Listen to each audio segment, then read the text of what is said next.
It must have been awkward for Peter in the days after the resurrection, knowing that he'd betrayed his best friend Jesus in the exact manner that Jesus predicted, after swearing up and down that he wouldn't. And I don't know about you, but when I get frustrated or discouraged, I often fall into old habits. So I wonder if that's what was going through Peter's head when he told James and John that he was going fishing. And maybe they didn't think he could handle the boat by himself, or maybe they just thought he shouldn't be alone. But whatever the reason, they said, "We're coming with you." So they're out in the boat, and they're catching nothing, just nothing, which probably only further frustrated Peter. And they see a man walking on the beach, and he calls out to them, and he says, "Friends, have you caught any fish?" Now, when I'm doing something that I'm normally awesome at, and it's not going so awesome this time, the last thing that I want is for some busybody know-it-all to shove his face in my business. So I imagine that Peter's response of, "No!" might not have sounded so polite. But then the man on the beach says something that caught their attention. He says, "Cast your nets on the other side of the boat." Now, I don't know if you've ever been fishing in a boat before, but the few times I've gone, it doesn't matter what side you cast on because the boat moves around in the water. I've found my boats to move around in circles, so while cast a little closer to the shore or cast a little farther out could have been helpful advice, cast on the other side of your boat is meaningless. It's pointless. And yet it brings Peter back to that first moment he met Jesus, when Jesus told him he should cast his nets on the other side of the boat, and he hauled in more fish than the boat could carry. That exchange that ended with Peter saying, "Go away from me, Lord, for I am a sinful man."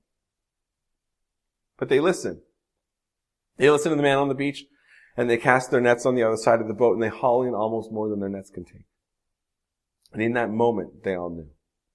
"It's him," said John. "It's the Lord." And so Peter stands up in the boat, and he puts his coat on, and he jumps into the water and swims to shore. And I've always wondered about that, why he puts his coat on. Normally when we go swimming, we tend to take our clothes off.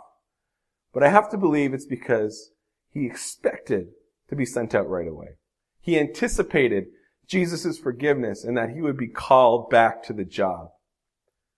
So he's swimming the shore, and the boat isn't far behind him. And when he gets there, Jesus is sitting there on the beach with a fire going, ready to cook some fish.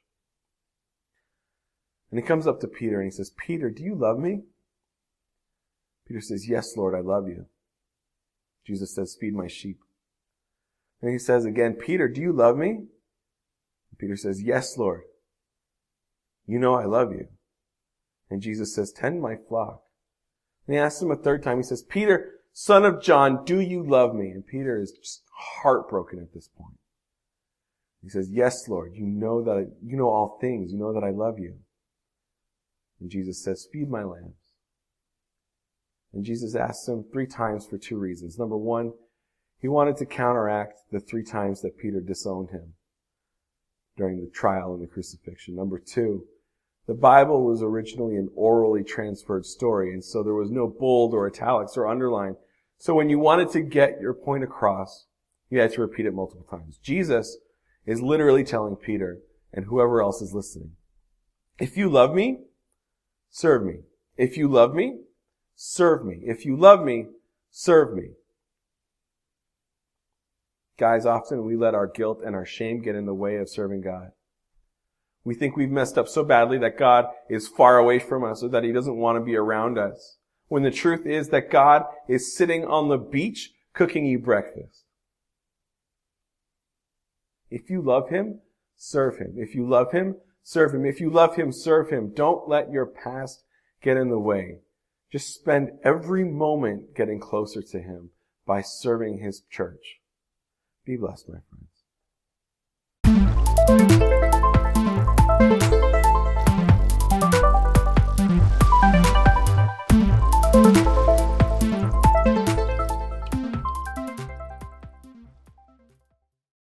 Hey guys, these videos are free, but making videos costs money. So if you believe in what we're doing and you want to help us out, you can head on over to our Patreon page where you can become a patron of One Church Mobile today.